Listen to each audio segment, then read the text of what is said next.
we have this enormous China as a result of authoritarian Yes.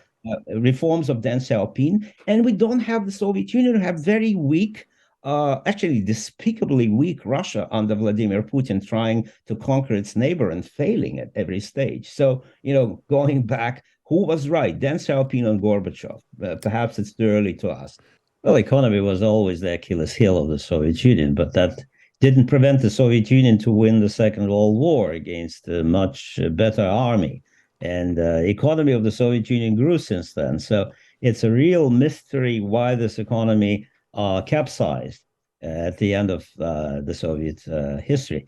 And I went to economists, naturally. I asked economists, and as Mikhail Gorbachev used to joke, with the economist, you need an economist with one hand. Why so? Because economists always say on one hand and on the other hand, but I found my economists who explained to me that the Soviet economy didn't collapse because of internal weaknesses, but because it was fundamentally destabilized by Gorbachev's reforms. And those reforms can be different. Reforms can improve economy and give it a new life. Reforms can capsize and really cause enormous damage to the economy. We've seen it recently to a certain extent. So this is what I dug into and found several surprises. I found, for instance, that the Soviet finances were pretty strong to the end. And, neither the fall of oil prices or the cost of Afghanistan war, or actually the arms race with the United States,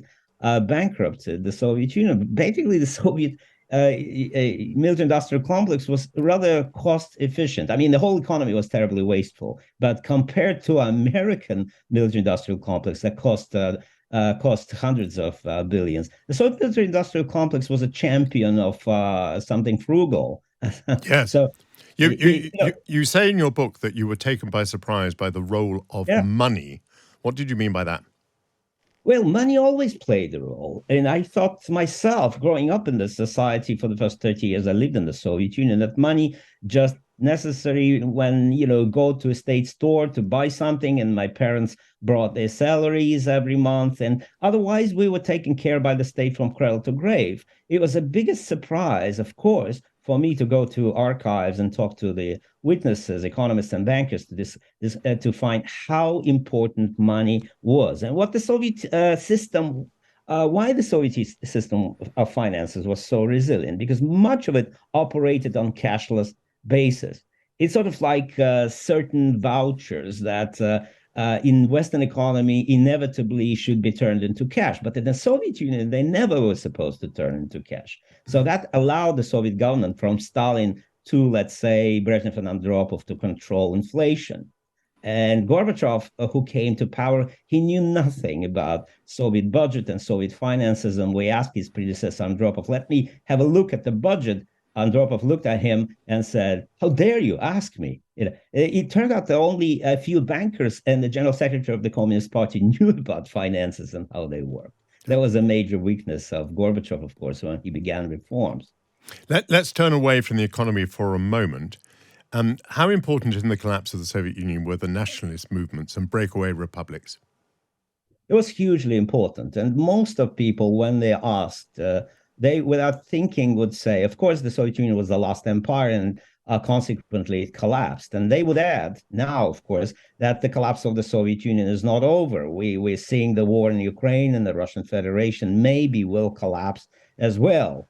But what I want to say, that as I investigated the energy of nationalism inside the Soviet Union, I found the Baltic states, Latvia, Estonia, Lithuania, of course, very intent on mobilizing and leaving the Soviet Union.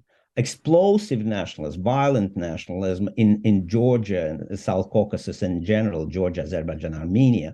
But in general, Ukraine was quiet, Russia was quiet. So I asked myself a question: was this net energy of secessionist nationalism and nationalism in general sufficient to destroy, let's call it the empire, let's call it the Soviet Empire? And I found it deficient. It was only when so-called Brexit occurred. And I call it Brexit, of course, after Brexit. When Russia, the largest, by far, the largest republic or federation rather than the republic out of the 15 that constituted the Soviet Union, declared, to everyone's surprise, a declaration of sovereignty in June 1990. And that was under Yeltsin? This was Yeltsin's deed, but it was still under Gorbachev. So Gorbachev, yes. The rest of the world looked at it in total amazement. And in my book, I quote Brent Scowcroft, who then was the national security advisor of President Bush in the White House, and said, we all look in astonishment at the fact that Russians turned against the state that we always considered their own.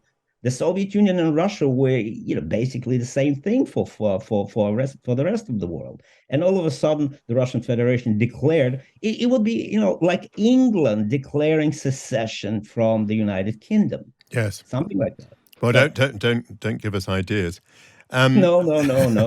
I'm treading very, very carefully. Look at it the other way around. Why did the Soviet Union not defend itself, not defend its integrity much more vigorously than it did?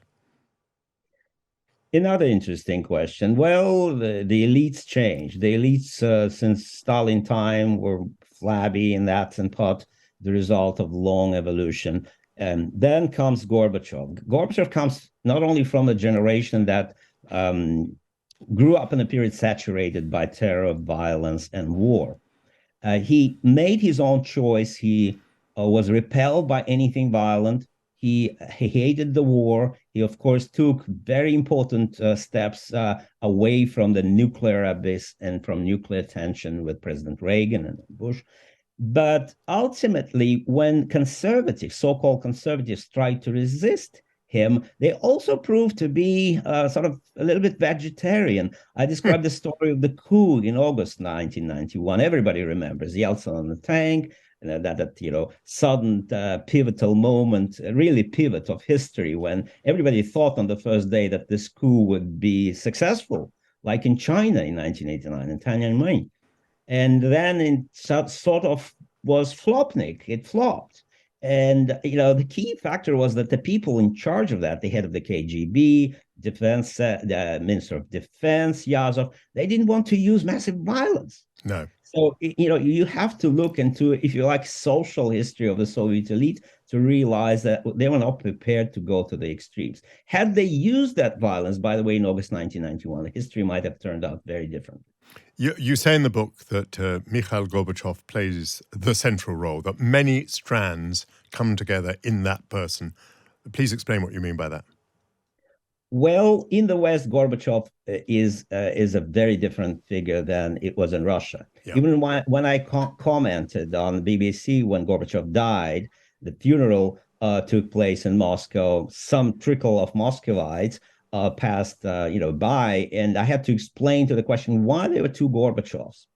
And indeed, there was one Gorbachev, but one is known in the West as the man who heroically terminated the Cold War, whether under Western pressure or on its own will. And another Gorbachev is in my book. I do not deny his enormous achievements for peace, and he's a prize winner, Peace Prize winner, Nobel Prize winner. But this is the central figure in my story of self-destruction of the Soviet Union, because it begins with Gorbachev getting along with pretty erroneous reforms of his cabinet, his government. Then he tries to play sort of Lenin without violence, simultaneously launching political liberalization, radical economic reforms. And then he faces with separatism of borderlands, and he kind of meekly says, let's give them more autonomy. Let's give them more economic power. And, somehow it would not be a second Yugoslavia, but it would be a nice British Commonwealth. So I always ask a question at every stage, as I moved in my book from chapter to chapter, from month to month, what drove Gorbachev? I think it was a mixture of idealism and tremendous hubris, I would say.